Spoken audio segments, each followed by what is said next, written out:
Sizobela ngesihlabelelo 75 inkosi busikhama bebandla.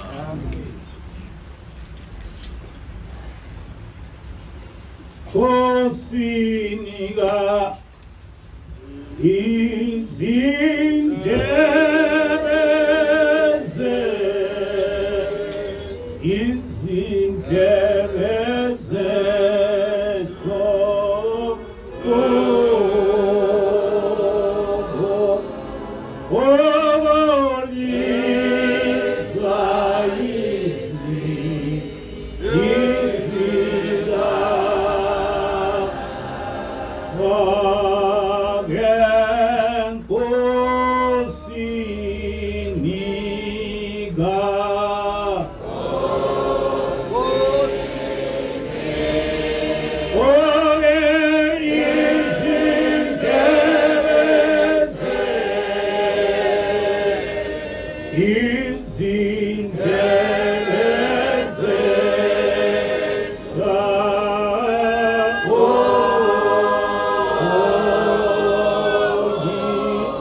Amen.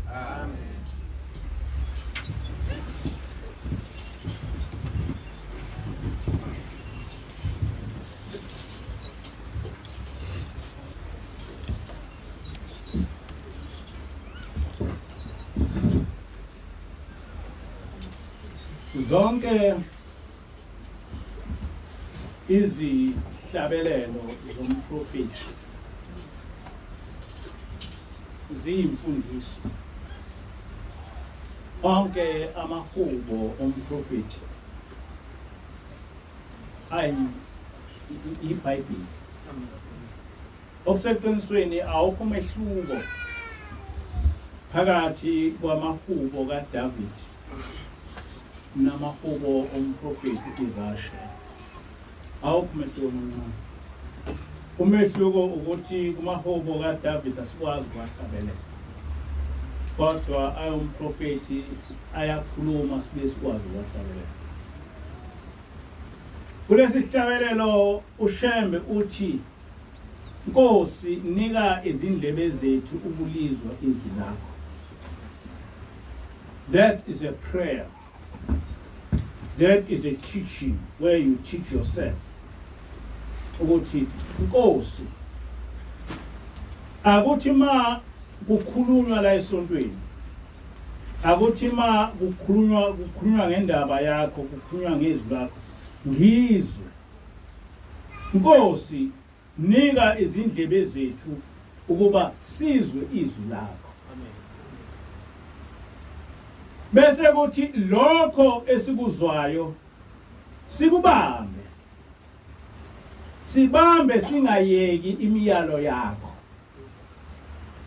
Ayikho into ekukholweni edlula ukubamba imiyalo kaNkulunkulu. Uma ungakwazi ukubamba imiyalo kaNkulunkulu, ukuza kwakho la esontweni akusebenza kushobile. So it's also a prayer where Shembe says, uma ngila esontweni angizwe ukuthi kuthiwani, ngingagcini ngokuzwa, kodwa ngikubambe, ngiyibambe imiyalo yakho, kuhlale kimi ukuthi uNkulunkulu uthi ngimkhonze kanjani. Uthi-ke uShembe, noma sibamba leli lizwi lakho, kodwa liphunyuka, kodwa masingayeki, ngoba naturally siyalalela sigcine, kodwa futhi lokho esikulalelayo sakugcina kubuye futhi kuphunyuke. Even ukuthandaza, uthandaze uyathola sekushona ilanga elinye awusathandazanga. Uthandaze ekseni uyabona awusathandazanga. Izwi likaNkulunkulu liyaphunyuka. Kodwa uthi uShembe, noma liphunyukile singayeki ukuba silalele, singayeki ukuba size izwi likaNkulunkulu, singakuyeki lokho. Ungaqali ukuzahlulela uthi hayi vele nginezono, hayi vele kangithandazi. All the time lokho okwenzile mhlawumbe kwaphunyuka uqale phansi, ngoba usho uShembe uthi masingayeki. Yes, siyabamba kuphunyuke, kodwa masingayeki.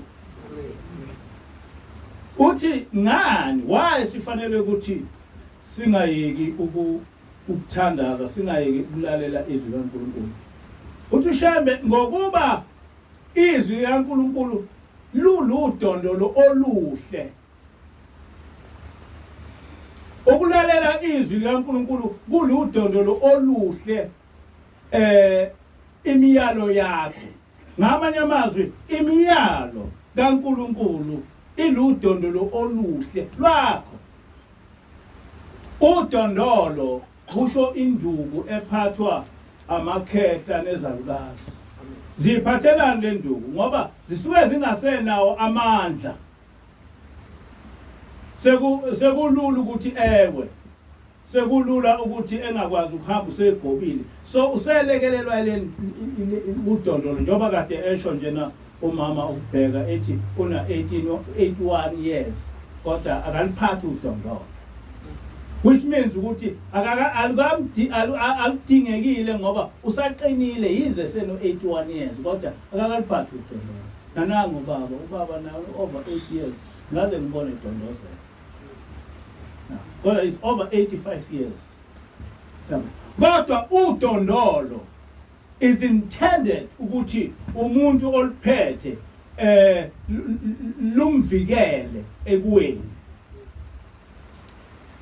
Uthi-ke uShembe uma umuntu ephethe udondolo lubanika ithemba abaluphetheyo. Ngoba umuntu uma ephethe udondolo uyazi ukuthi akazukuwa kalula ngoba uphethe udondolo. Kodwa lapha udondolo okhuluma ngalo uShembe imiyalo kaNkulunkulu. Amen. Ukuthi imiyalo kaNkulunkulu iludondolo. Uma ugcina imiyalo kaNkulunkulu uphethe ithemba. Ngakho-ke ngoba uphethe ithemba lokuthi konke ukuhlupheka kwakho uma ubiza uNkulunkulu kuzophela. Uthi-ke asilibambe izwi likaNkulunkulu singaliyeki ngoba izwi likaNkulunkulu lilithemba lethu. Uma ungase ubheke umthandazo wokulala uverse 16 uthi ngezinsuku zonke zokuphila kwakho uma ulala ubomkhonza uJehova uNkulunkulu uThixo wakho. Ngosuku lwenhlupheko umbize uyakulalela uyakuza akusindise uma uyendlala ngesikhathi zonke inhliziyo yakho emkhondweni izimemezelo zezwi lakhe.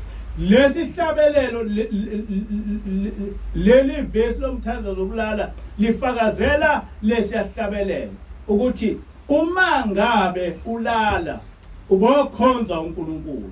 Ngoba uma ukhonza uNkulunkulu kothi ngosuku lokuhlupheka bese uyambiza bese uyakulalela uyakuza kuwe akusindise.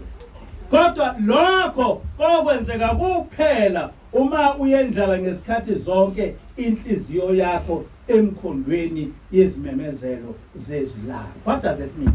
It means ukuthi in short uthi uShembe uma ngabe umkhonza uNkulunkulu uthi mawulala ubonge uNkulunkulu uvuke ukhonza uNkulunkulu lokho kwenza kuyothi mangabe sewuvelelwa usizi noma lonhloboni bese uyambiza uNkulunkulu ngenkathi umbiza uNkulunkulu uyakulalela eze ekusindise.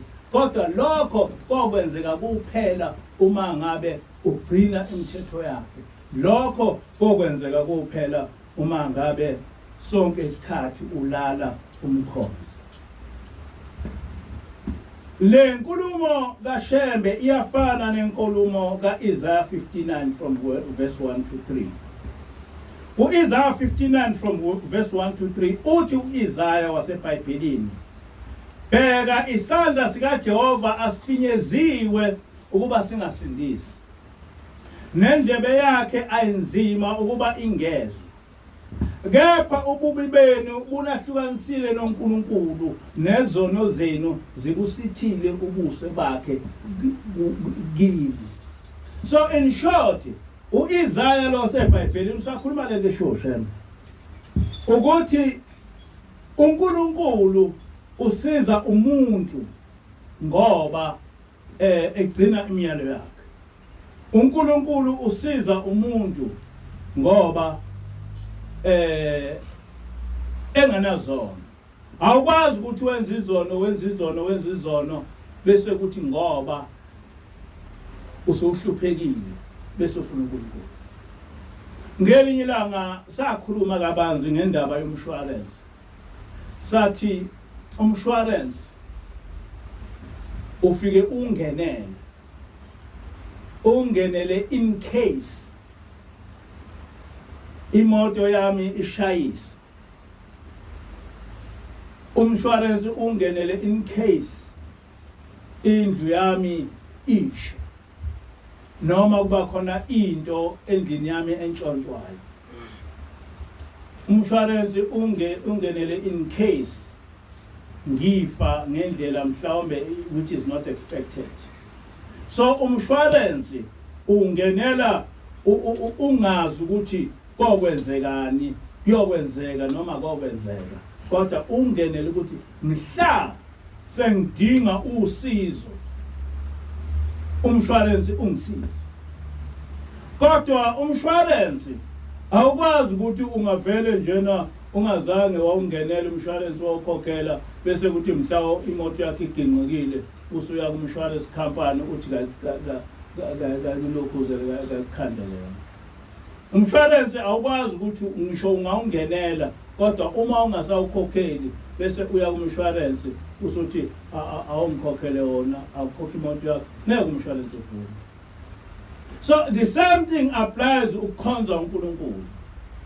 uNkulunkulu in most cases ukhonzelwa I future incident engekho known to you.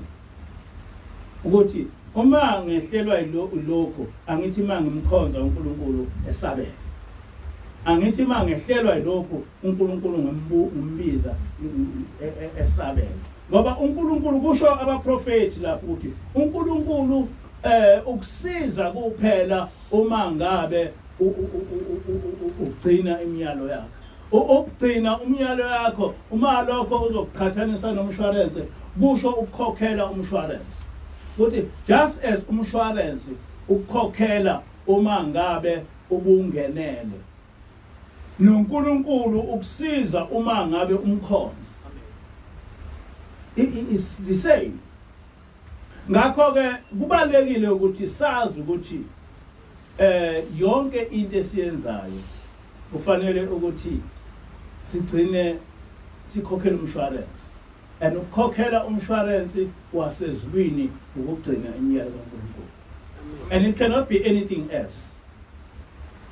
Umshwarensi kaNkulunkulu ukugcina imiyalo kaNkulunkulu. In a broader sense. Uthi uma ethi uNkulunkulu ngiyayithanda lento uyenze lento uNkulunkulu uyayithanda. Uma ethi uNkulunkulu angiyithandi lento ungayenzi uNkulunkulu into othanda. That is the gist of the matter. That is the gist of ukholwa uNkulunkulu uJehova. It's just to look ukuthi uNkulunkulu uthini. Uma ethi uNkulunkulu ngiyayithanda le nto. Hawu uNkulunkulu baba wami uyayithanda le nto uyenze ngokuthi uNkulunkulu uyayithanda. Manje uNkulunkulu uthanda ukuba usine ngoba uNkulunkulu wakho uthanda ukuba usine. Ma usina usinela yena, you are making him to be happy about you. Uma ethi uNkulunkulu woza esontweni, come to the church, because by coming to the church you are making God to be happy about you. Uma ethi uNkulunkulu ungabanawo umona, because ungabanawo umona you are making God to be happy about you.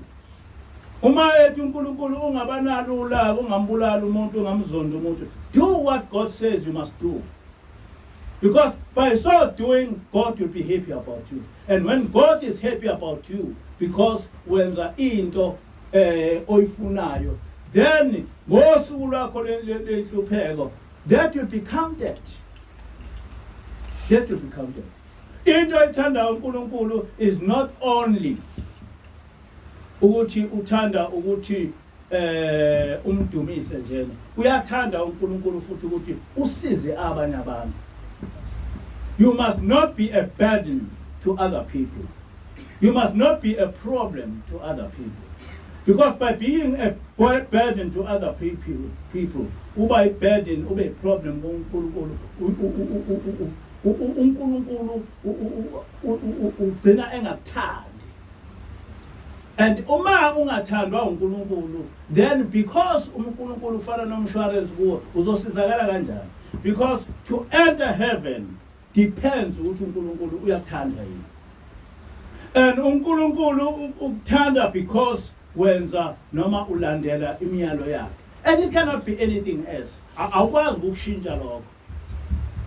Ukholwa nje kunjalo. you look at what God wants and you do it. You look at what God does not want and you don't do it. And therefore, impilo yakho ayigayidwe ukuthi uNkulunkulu yini oyifunayo. That's all. Umanje ubambe lokho ukuthi uNkulunkulu yini oyifunayo. uNkulunkulu yini oyifunayo. Yikho nje bengisho ngithi sinani nonke. Ngoba uNkulunkulu wasephameni uyakuthanda ukusina. Bozani enkonzweni ngoba uNkulunkulu wasephameni ufuna ukuba sizomdumisa enkonzweni. uNkulunkulu ubona ukuthi uyamdumisa mawusesontweni. uNkulunkulu ubona ukuthi uyamdumisa mawulala uguqa uthandaza. uNkulunkulu ubona ukuthi uyamdumisa uma uvuka uthandaza. Then God is happy about you. He's happy about you. Ngakhuluma ngelinye ilanga ngathi ngisolundu njalo ngangine ikamelo lapho engangithandaza khona. Ngelinye ilanga ngajumeka ngangathandaza ngibona ingane yayingena ekamelweni engilele kulo igijima. Ingane kwaso intombazana nje encane. Ngathi baba yathi mkhulu what is happening? Ukhona umuntu ofake ingubo emhlophe omi eduze kwefastela lekamelo ohlale uthandaza kulo. Hawu uthi wozuzombona. Ngavuka lapho ngagijima. Hayi ngibona indlela solundu yayinkulu kakhulu negceke elikhulu kakhulu. Baphuma phandle, where is that person ayakekho? Awungasengibona bekungilosi. Awungathi angizange ngeza ngizothandaza. Uthi lo mntwana ubemi elokhuze nefasteleni ebheke ukuthi ngikhona yena ebuke efasteleni. Kodwa ufake ingubo emhlophe. Ngo-4 ekuseni. Abanenhlanhla abantu abathandazayo ekuseni bephakamisa izandla. Awunathandaza. Hayi inkosi ngibusile. Amen. Ningakuyeki ukuthandaza. Ake baphamisa izandla abathandaza amabelala. Hawu niyathandaza noma niyangikhohlisa. Ningakuyeki ukuthandaza. Ake bephakamisa izandla ukuthi makushaya u6 bese bekhumbula ubaba mkhulu. Oh, so you have learned it. Ukuthi lezi zinto zifanele kube zenzeka. What are you doing? Uzakhela udondolo lempilo yakho.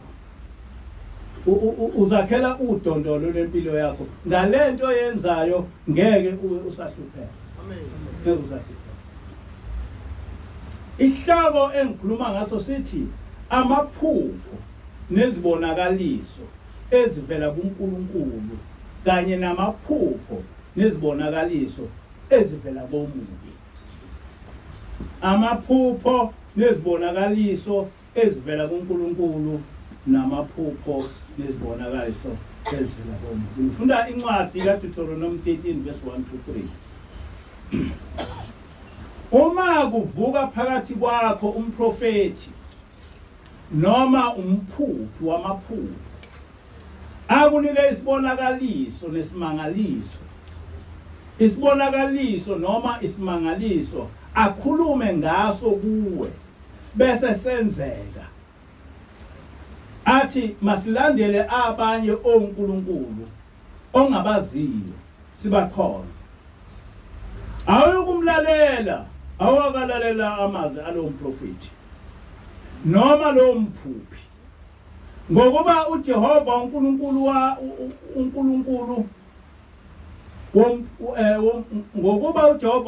wakho uyakulinga ukuba azi ukuthi uyamthanda yini uJehova uNkulunkulu wakho ngenhliziyo yakho yonke nangomphefumulo wakho.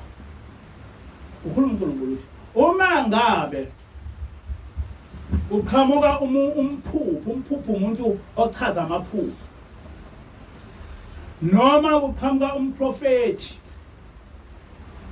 ebese kuprovela ukuthi umphupho ngamanye amazwi ekuprovele ukuthi ukwazi ukuthi echaze iphupho bese lelo phupho lenzeka ngempela. noma ekuchazele enikeze isibonakaliso sokuthi umprofeti ukwazi ukuthi enze into yenzeke, ukwazi ukuthi enze izimangaliso zenzeke. Don't be worried about all that. Don't be worried ukuthi umuntu ukuchazele iphupho lenzeka njengoba lichazile. Don't be worried ukuthi umuntu othena umprofeti ukwazi ukuvusa abantu abafile, ukwazi ukusukumisa ishosha, ukwazi ukubonakala emaphusheni and all that. Don't worry about that. But the key ukuthi, what is his teaching about God? What is his teaching about God? Uma ngabe lo mprofeti noma lo mphuphi esebutshela into ephambene noNkulunkulu, esebutshela into ukuthi khonza abanye uNkulunkulu, lo mprofeti noma lo mphuphi ungamlandeli, ngoba uNkulunkulu uyakulinga ngokwenzeka kwalezi zinto. Kodwa wena i-criterion yakho, i-yardstick yakho yokuthi lo muntu othi umprofeti imfundiso yakhe ithini ngoNkulunkulu, lo muntu othi umphuphi inhliziyo ilokhuza imfundiso yakhe ithini ngoNkulunkulu. And uNkulunkulu has given us answers kuzo zonke lezi zinto zabantu okuyekuthiwa bangabaprofeti. God has given us answers kubo bonke abantu okuthiwa bangabathandazi ukuthi yes bangabaprofeti, bazenza izinto zenzeke, bazenza imangaliso, mabezenza imangaliso zenzeke. Kodwa ivangeli labo lithini? Uma ethi uNkulunkulu ungawakhonza amadlozi, ebese efika lo mprofeti wakho ethi akhonza amadlozi, khonza obaba mkhulu, umprofeti kaNkulunkulu? Ngase umprofeti kaNkulunkulu. Uma kukhona into yenzayo noma ekuphikise, uNkulunkulu uyakulinga. Kusho uNkulunkulu, akusho mina. Akusho mina. uNkulunkulu uyakulinga, ngoba uma ngabe umprofeti kaNkulunkulu ufanele ukuthi ekufundise into kaNkulunkulu. Uma ethi uNkulunkulu ungawakhonza amadlozi, bese efika umprofeti wakho ethi khonza amadlozi, he is introducing you kwabanye uNkulunkulu. Uma umprofeti engakwazi ukugcina iSabatha, kodwa umprofeti kodwa engakwazi ukugcina iSabatha, he is introducing you kwabanye uNkulunkulu. Uma umprofeti evumela izangoma esontweni lakho ukuthi hayi abantu bengaba izangoma benze yonke into, kodwa uNkulunkulu specifically ethena akufuneki kwenzeke lokho, that prophet is introducing you kwabanye uNkulunkulu. And that prophet uma ngabe kukhona izinto zenzayo, uNkulunkulu uyakulinga ukuthi ukholwa ngempela yini, uyamthanda yini uJehova uNkulunkulu wakho ngenhliziyo yakho yonke nangomphefumulo wakho. Uma umthanda uJehova ngenhliziyo yakho yonke nangoNkulunkulu, uyenza kanjani into ephambene nokushiwo uJehova? Lokho akukhulunywa mina, kukhulunywa kusho uNkulunkulu ukuthi uma ngabe umthanda uJehova uNkulunkulu wakho, ukwazi kanjani ukuthi uthathe into eshiwo umprofeti kodwa ephambene neshiwo uJehova? Ukwazi kwazi. And that is the gist. Yes, yaleli bandla lamaNazaretha kaNkulunkulu ukuthi here our teachings is that asingayenzi into ephambene neshiwo uNkulunkulu. Asingayenzi into ephambene neshiwo uNkulunkulu. noma umuntu engakhotha muphi umuntu noma ungakhotha ulokhuza ubano hlale ekhuluma ezinye izinto lapha eBhayibhelini uPaul ngisho engakhotha uPaul noma engakhotha ubani kodwa uma ezofundisa into ephambene noJehova in this church that person ufanele uba ningam-accept. Noma engenza imangaliso noma engaphupha amaphupho enzeke noma engenza imangaliso noma ngathiwa hayi ngithena ngilele ngambona efika kimi wangisindisa noma wafika wakhuluma kuthini, that does not mean, that is not the criterion okufanele uyisebenzise ukuqala ukuthi lo muntu umprofeti. That's not the criteria. Ungayakha wena iyastik yakho ukuthi ngoba lo muntu wenza imangaliso umprofeti, but akusiyona iyastik sesinikezwe ezulwini. Ngoba uNkulunkulu ushilo ukuthi baba khona abantu abayokwenza imangaliso kodwa bebe ngabaprofeti bamanga. We've been taught about that because even in the New Testament, that Lama verses are called. Ukona aba prophet bamanga. Prophet wamanga umuntu who appears to the people uba even prophet, but his teachings are not of God. That is a simple definition of a prophet, of a false prophet. To people you are a prophet, but your teachings are against what God is teaching. You are teaching people, and therefore you are a false prophet.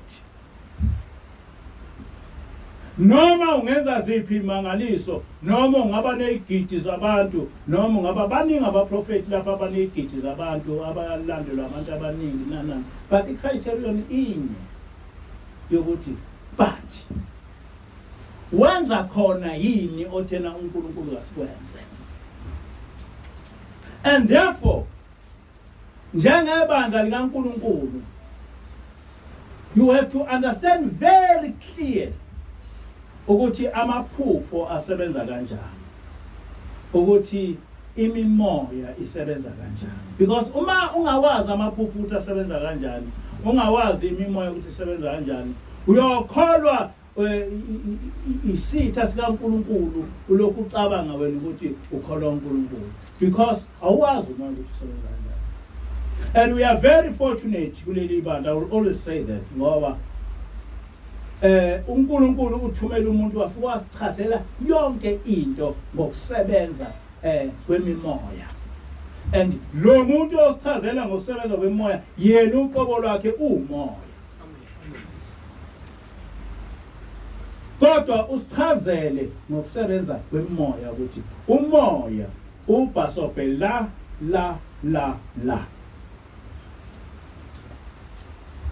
Ukhona i-character yomoya. Noma ngithi i-character noma i-characteristic yomoya.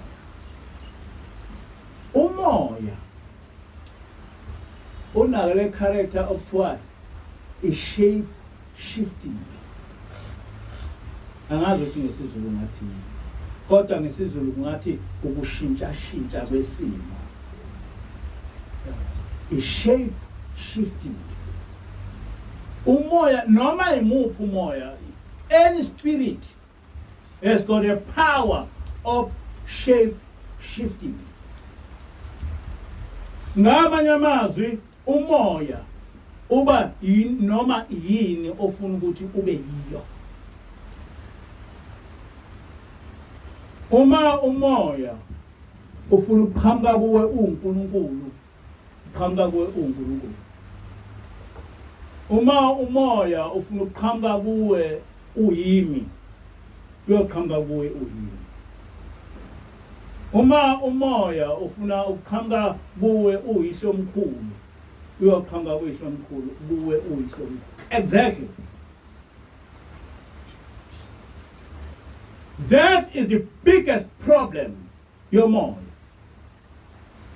Because by mere appearance, awukwazi ukusho umoya ukuthi lo moya umoya oyingcwele noma umoya omubi. Awukwazi. I-appearance nje yomoya awukwazi ukuba uyijaje nge-appearance ukuthi lo moya umoya omubi noma umoya omuhle. Awukwazi ukujaja i-appearance yomoya ukuthi umoya othunywe uNkulunkulu noma umoya othunywe uSathane. And therefore, without knowing imithetho kaNkulunkulu, awukwazi ukwazi umoya ukuthi uzothini kuwo lokho kushoyo ucorrect noma ucorrect. Because before wamukele ukuthi umoya lokho okukhulumayo kuyikho noma kuyikho, ufanele ukuqala wazi okushiwo uNkulunkulu. Because wena iyastik yakho okushiwo uNkulunkulu.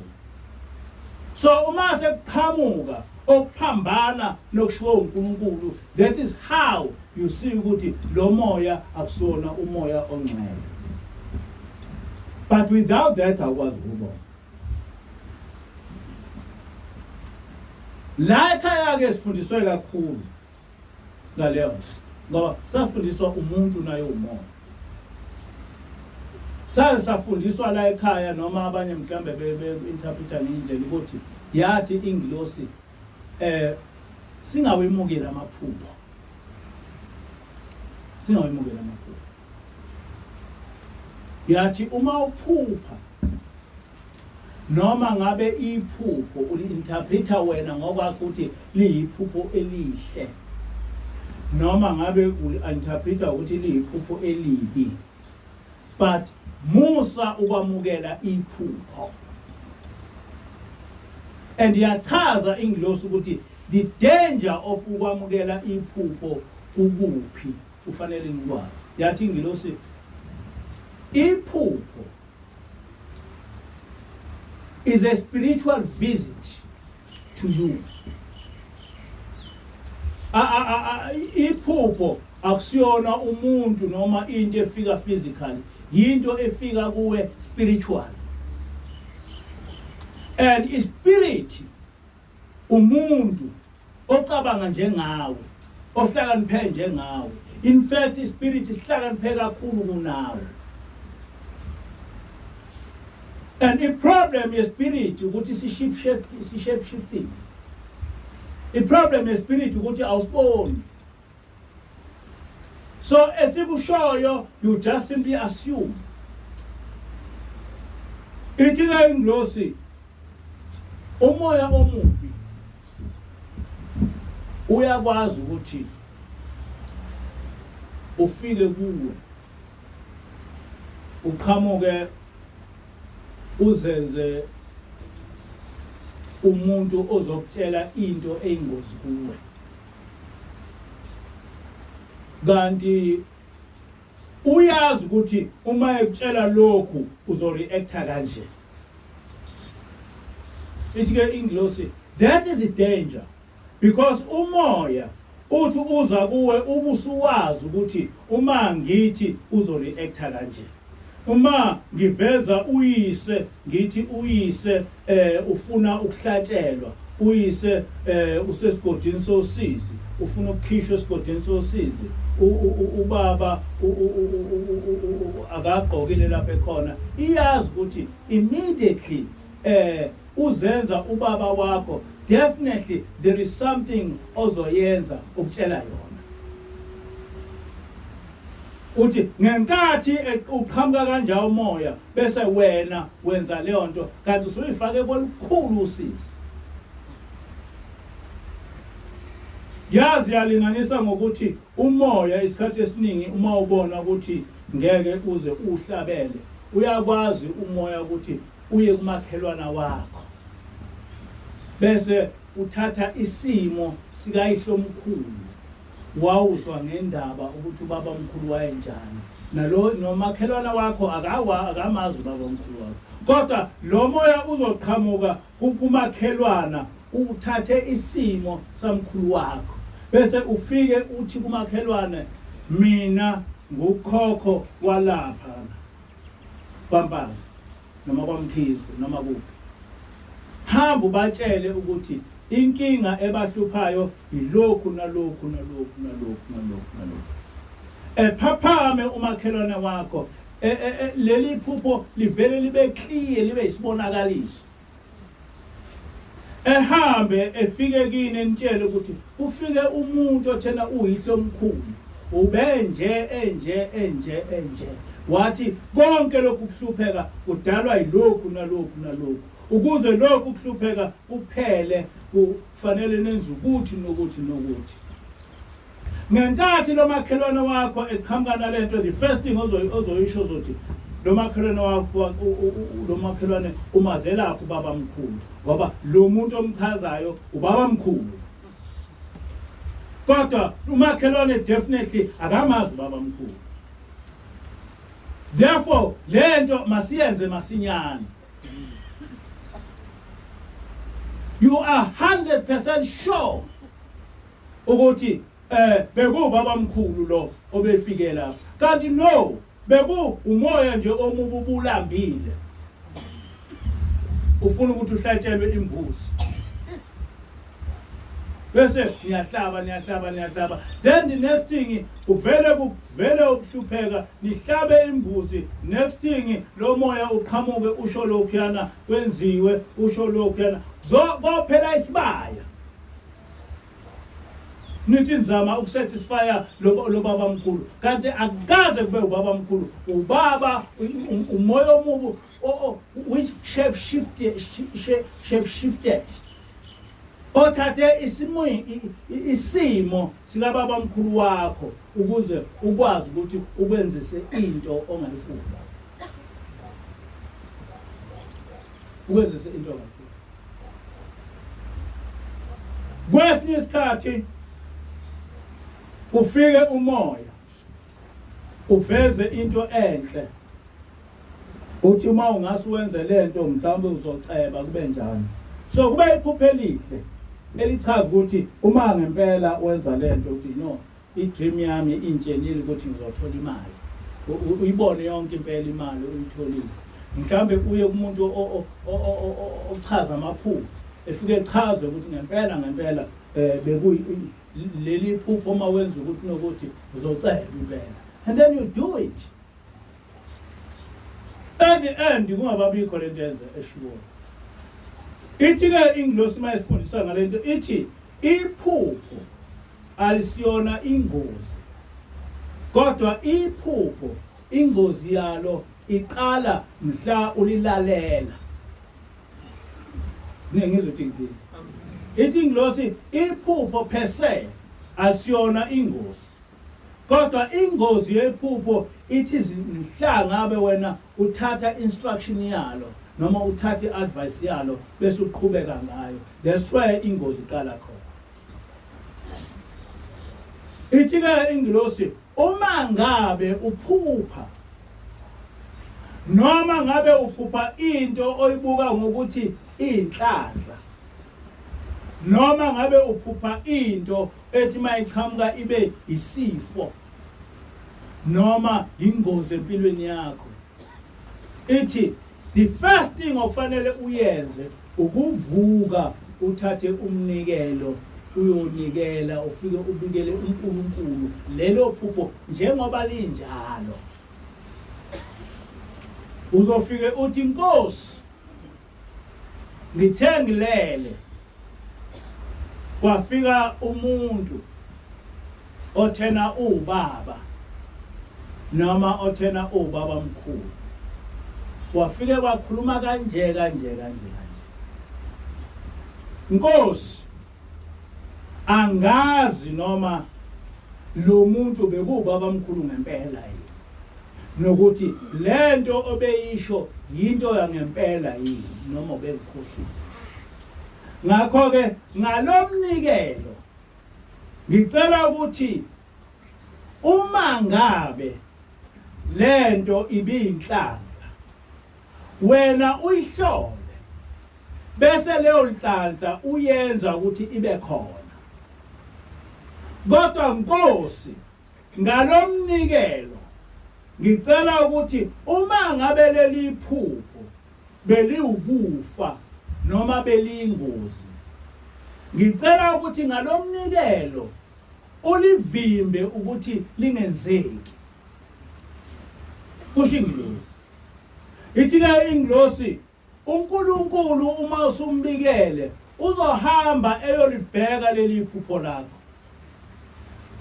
Uma elifica ukuthi liyiphupho eliwukufa noma ngempela liqhamuke kweliwukufa ukuthi liwukufa ngempela, uzolivimba yena. Uma uNkulunkulu ethola ukuthi leli phupho lakho beli inhlanhla, uNkulunkulu leyo nhlanhla leyo uzoyenza ibe khona noma ibingazi kuba bikho. Ngoba wena uthema unikela wathi, Nkosi, uma leli phupho liyinhlanhla, yenza leyo nhlanhla ibe khona.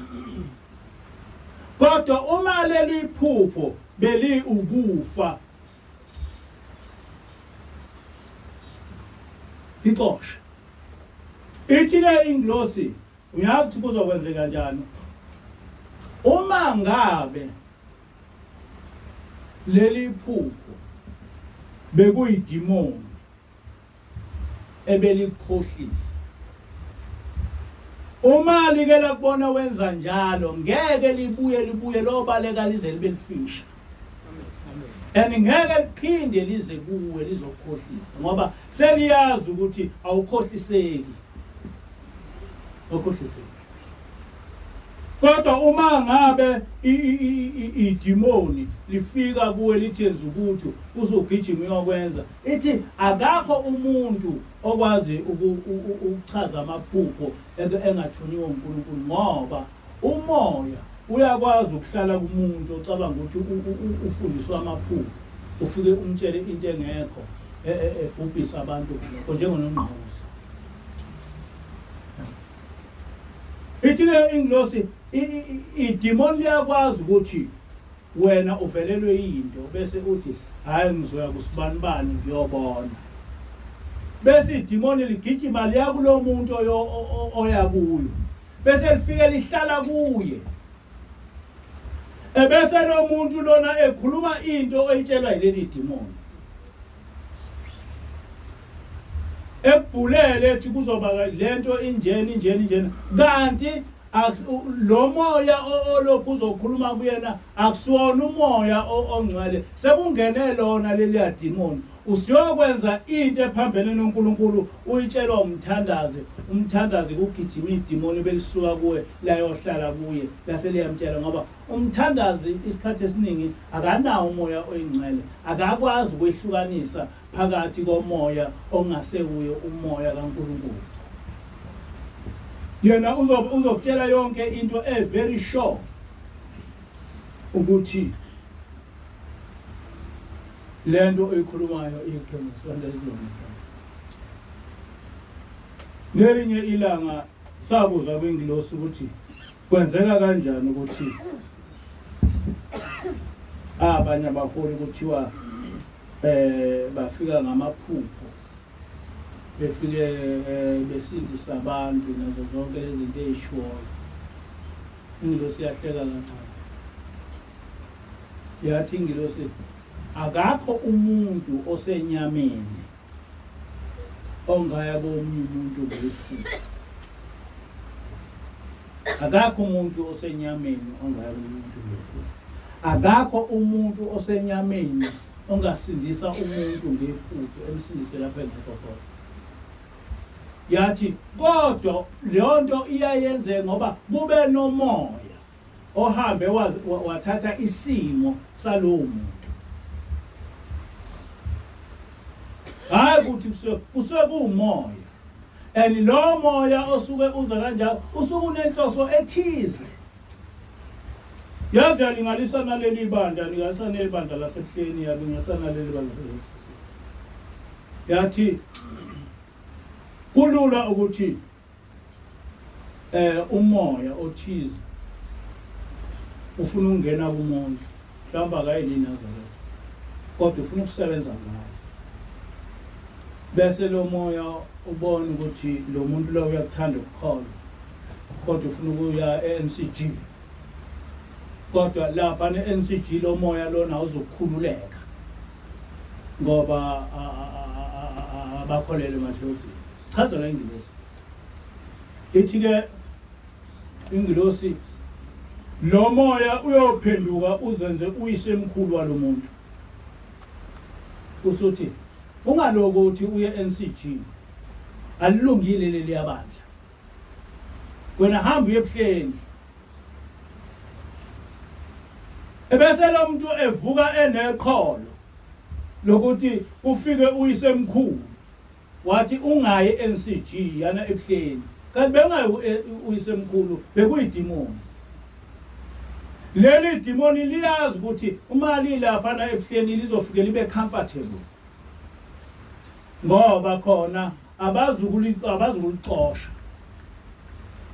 Uthi kodwa leli demoni inhloso yalo ukuthi likhululeke ukuthi lingene kulo muntu lisebenze ngaye ekhonze lona.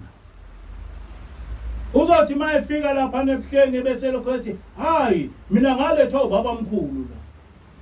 Kanti akalethwa ngayisemkhulu, walethwa idemoni. La thathi isimo sika isemkhulu la lifuna ukusebenza ngaye. So mayese lapha nebuhleni ngoba vele nezangoma ikhona bese leli demoni lisebenza kahle liba isangoma libhule lenze yonke into likhululekile. Nalo muntu lokho unomuntu uneqholo lokuthi ngempela njengoba lapha ulethwe uyisemkhulu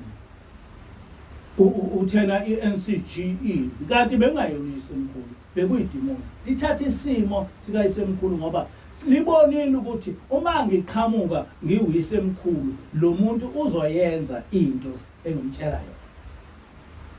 So at the end umuntu eye ebuhleni hayi ngoba ebizwe uNkulunkulu, hayi ngoba ebizwe uShembe, kodwa uhanjiswe idemoni. Kodwa leli demoni lithathe isimo selokhuza sika isemkhulu.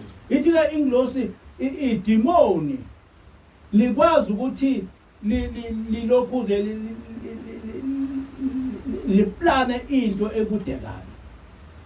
Uthi idemoni liyakwazi ukuthi uma ukholiwe mhlawumbe uyinsizwa nje kholiwe bese idemoni libona ukuthi lo mfana lona uzoba inkinga, uzokholiswa abantu, uthi bese liyokufunela intombi ezokuhlupha. Wena iqhamuke le ntombi iqhamuke esibonakalisweni uzuthi impela intombi lena engenikeziwe ngoba ukholiwe, wazi ukuthi yonke into oyilokhuza oyithola esibonakalisweni sukuvela uNkulunkulu ushade le ntombazana le usho ukuthi le ntombazana uyinikezwe uNkulunkulu yafika impela ngephupho kuyo. Kodwa uyothi uma usushade nayo udideke manje ukuthi kumi kanjani kanti? Kumi kanjani kanti manje? Ngani wangemxosha ngimfika. Seyathi uyabaleka unkosikazi wakho njalo. Okay, hamba hathi. Udideka ukuthi kanjani ngoba lo muntu ngamboniswa.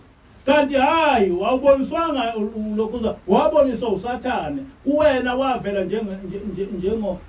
njengomuntu olethwe uNkulunkulu kanti uwenze ukuthi ezobulala ukukholwa kwakho. Ukuze ungakwazi ukusebenzela uNkulunkulu, uze ungakwazi ukukholwa kwakho lo nkosikazi wakho ekudestroy nje. Noma ngabe uthi asithandaze ethi hayi mina ngenqina ukuthandaza. Uthi hayi u23 asilinde ethi angendaba naleyo. Hayi u14 awuyanga ngani u14? Hayi kanendaba. The same thing applies kumuntu wesifazane. Mhlambe ebona umuntu wesilisa ezimpela embone ebusuku ethi cha impela ngoba ubekholiwe lo muntu eyinkosazana leyo cha yena impela umuntu enginikezwe uNkulunkulu untamnikezwa ngaNkulunkulu. The next thing ezokwenzeka uma eseshadile nawe lo muntu wesilisa ekuhluphe ngendlela esimangalisa ekukhipha impela ekholweni. Ethi akugcini lapho. Ethi ungakholwa ukholwe nomyeni wakho nikhole kahle bese bona uSathane ukuthi bayinkinga labantu, they are a future problem to me. Ebese evele ekulethela ingane yena uyizale lengane ucabanga ukuthi uzele ingane yakho kanti ingane yakho biological akusiyona ingane yakho moya omubi. It's only your child biological. Yothi yoqala ino 9 years 10 years iqale manje ubone ukuthi hawu kanti lengane abantu besilisa abaqale bese beshesha ukuthi wayithola kubani lengane. Ngoba uyayibona ukuthi hayibo lengane lena kanti kumi kanjani wayithola kubani lengane. uNkulunkulu ukunilokhuza idemon likunikeza ingane biologically kodwa le ngane lena akusiyona ingane yakho enikwe uNkulunkulu, umoya omubi ozosebenzela lo. Ziningabi ingane eziba ngamasatanist zincane evele izalwe zingamasatanist zincane zibe amasatanist zino 10 years 12 years zibe amasatanist pure satanist. Ayikaze zibe umuntu ithe ngihlale esini wena ukhulele 9 years uthi ukhulela ingane kanti ukhulela isatanist. Ithi ke ingilosi ikhona ke ngithi okokuqala uma uyinsizwa ziphathe kahle. Uma usuyiphethe kahle bese ucela kuNkulunkulu ukhipha umnikelo ucela uthi uNkulunkulu ngicela umfazi. Umusho umfazi omfuna ukuthi ngicela umfazi onje. Umcele kuNkulunkulu ungafiki uqonywe umuntu bese uthi ucela lo muntu oseqonyiwe kuNkulunkulu. Ithi ingilosi akuhambi kanjalo. Kufanele kuqala ube insizwa evirgin noma kungaseyona ivirgin kodwa uma uzocela umuntu ovele uthandana naye uthi umcela kuNkulunkulu ithi ingilosi akuhambi kanjalo. Uthi awukwazi ukuthi umuntu ufike umnikeze uSathane uthi usumnikeze uSathane usuthi umcela uNkulunkulu. Awukwazi ukwenza lokho. Ithi ke uma senishadile again hambani niyocela abantwana kuNkulunkulu. Ningakakhule niqala nje nishadile hambani niyocela abantwana kuNkulunkulu. Nkosi sesishadile sesicela abantwana abanje. Ithi ke ingilosi uma nenza njalo ke niyozala abantwana abaphilile, uma nenza njalo niyogana amakhosikazi aphilile, niyogana amadoda aphilile. Ma yonke into eniyenzayo niqala ngokuyicela kuNkulunkulu. Amen. Kuningi engabe ngiyakusho ukuthi kuyingozi engakanani ukuthi ulokhuze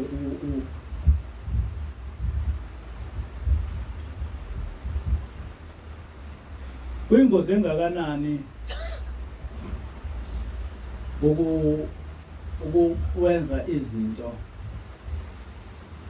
ungecela uNkulunkulu. Inkosi usephama kwebandla. Amen. Ihlabelelo 2:45.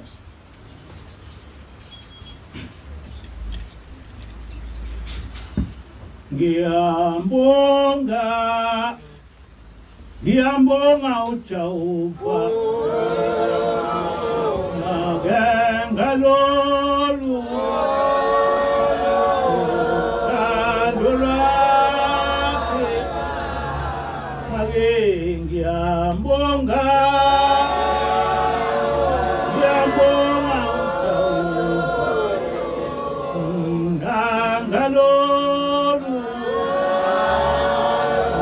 uthando lwakhe awangithanda ngalo aphambi kwezitha zami awangithanda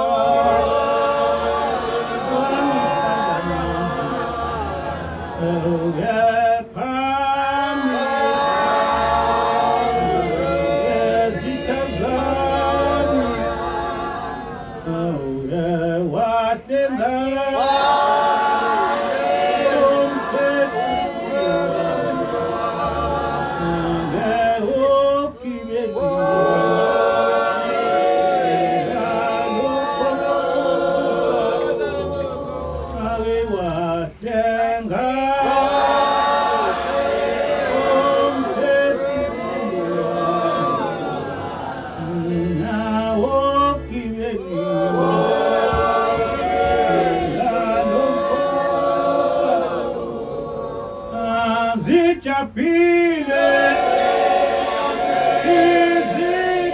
izikazana zingibona zisaphila zichapile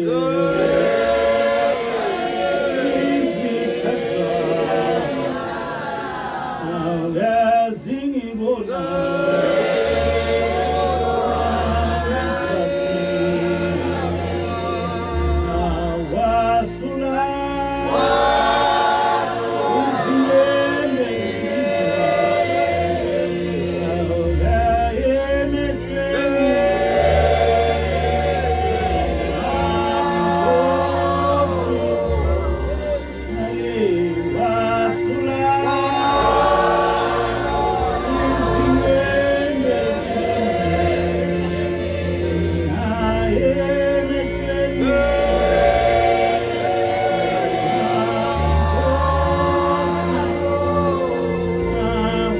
was it